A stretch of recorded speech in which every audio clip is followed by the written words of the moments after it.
கை நேற்று கடையில் லேடிஸ்ட நம்ம ஸ்டாஃப்கிட்ட ஒருத்தர் அம்புழுத்தேன். அவன் திடீர்னு அடிச்சு விட்டேன். கை வலி தாங்க முடியல ப்ரோ. இந்த இடம் இன்ஜுரி ஆயிடுச்சு, வலிச்சுக்கிட்டே இருக்கு ப்ரோ. என்னன்னு தெரியல. என்ன இருக்கு ப்ரோ? என்னன்னா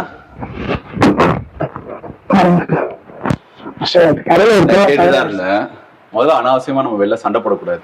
ஃபர்ஸ்ட் நம்ம சண்டை போட வேண்டிய இடம் அது. இருந்தாலும் இந்த இன்ஜூரிலாம் வந்துடக்கூடாது. நல்லா தான் ப்ராக்டிஸ் பண்ணிட்டு தெரியுமா? பார்க்கலாம். என்னதான் நம்ம வந்து 1-2 கரெக்டா ப்ராக்டிஸ் பண்ணியிருந்தாலும் ரியல் ஃபைட் வரும்போது நம்ம அவசரத்துல கை வந்து லைட்டா திரும்பிடுவோம், கையை தப்பா விட்டுருவோம், வளைச்சு விட்டுருவோம். இது மாதிரிலாம் பண்ணும்போது அவங்க ஹெட்ல மண்டை ஓட்லையோ இல்ல ஒரு பலமான பொருளையோ அவங்க போன்ல எல்லாம் பட்டுச்சுன்னா நம்ம கைக்கு ஈஸியா டேமேஜ் ஆகிடும். அதுக்கு நம்ம என்ன பண்ணோம்னா ப்ராப்பரா பஞ்ச் பண்றது ரொம்ப அவசியம். வந்து சில நேரத்துல என்ன பண்ணுவோம்னா ஃபைட்ல மூடாமே அடிச்சிருவோம். அப்போ மூடாம அடிக்கும் போது ஹெவி ஆப்ஜெக்ட்ல படும்போது என்ன ஆகும்? ஆட்டோமேட்டிக்கா ரெஸ்ட்டும் நம்ம நக்கலும் டேமேஜ் ஆகும். ப்ராப்பர் மெத்தட்ல நம்ம நக்கலை க்ளோஸ் பண்ணி நம்ம பட வேண்டிய இடம் வந்து இந்த 2 நக்கல், அந்த 2 நக்கல்ல தான் பண்ணணும்.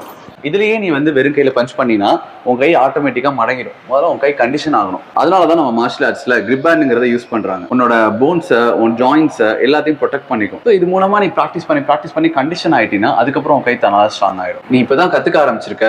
ஸோ கரெக்டா ப்ராக்டிஸ் பண்ணு, கண்டிஷன் பண்ணு. அதுக்கப்புறம் தான் நீ ஃபைட்டுங்கிற விஷயத்தையே ஆரம்பிக்கணும். நல்லா ட்ரெயின் பண்ணு.